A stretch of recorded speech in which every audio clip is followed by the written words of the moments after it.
All right, hello wine drinking people. Time for more of what I've had to drink yesterday and a brief stop by the store here with our good friend David Snyder from Onrio with a few new things.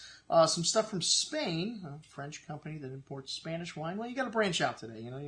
You can't just keep your mind narrow. There's a lot of great wines everywhere in the world. Hey, it was the French people that went down into Rioja after phylloxera hit their own vineyards and decided we need a place to provide our country with high-quality wine. It was Spain where they went.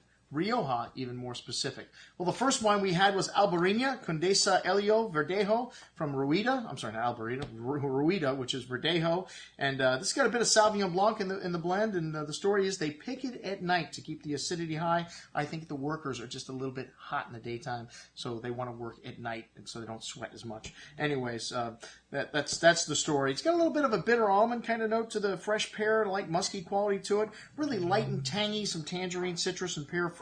Short but pleasant finish. Good little wine at $12. We're not expecting much in this price range, but really light and refreshing, what Verdejo should be. And then the Canas Crianza Rioja, and this is a small family-owned producer. These guys used to sell their grapes to Marca de Murrieta, Muga, some of the top names in Rioja, but started making their own wine.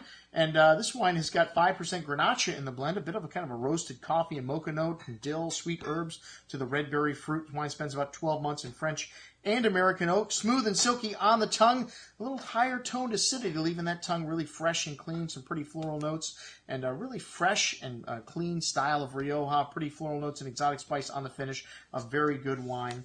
And that's $17.75. All right, the Luis Cañas Crianza Reserva. This is 5% Grenache in the blend as well. Some older vines on the property with dark spice and fresh earth notes, some cigar box. This wine spends another year in oak and 2-year-old barrel, so not new oak. Big and savory wine on the tongue with a solid core of wild strawberry fruit, an array of spice here. Big fruit on the tongue with the dried meat notes to the finish. And really nice savoriness to these wines. All these wines showing great freshness and balance. This wine excellent at $21.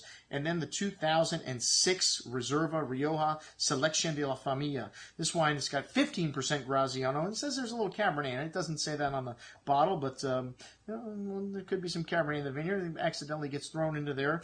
But the best parcels go into this wine. Very rich bouquet in this wine. Kind of cherry liqueur-like with toasty oak spice, graphite, dark mocha, sweet tobacco. Really complex bouquet of aroma. Mocha, wild game, brown spices just lifting from the glass. Every time you put it to your nose, it changes and it develops. This wine on the second day, even bigger, really thick and chewy on the tongue with a lot of that ripe, juicy berry fruit, and still finishes with a savory edge, but it's got really big in size. This wine will last at least 10 or 15 years in your cellar. Some dry tannins coming in on the finish. Most excellent juice at $37.50. That's what we had to drink with our friend David Snyder from Onrio. I'm your host, Andrew Lampasoni, signing off for the Wine Watch, saying remember, always drink the good stuff first.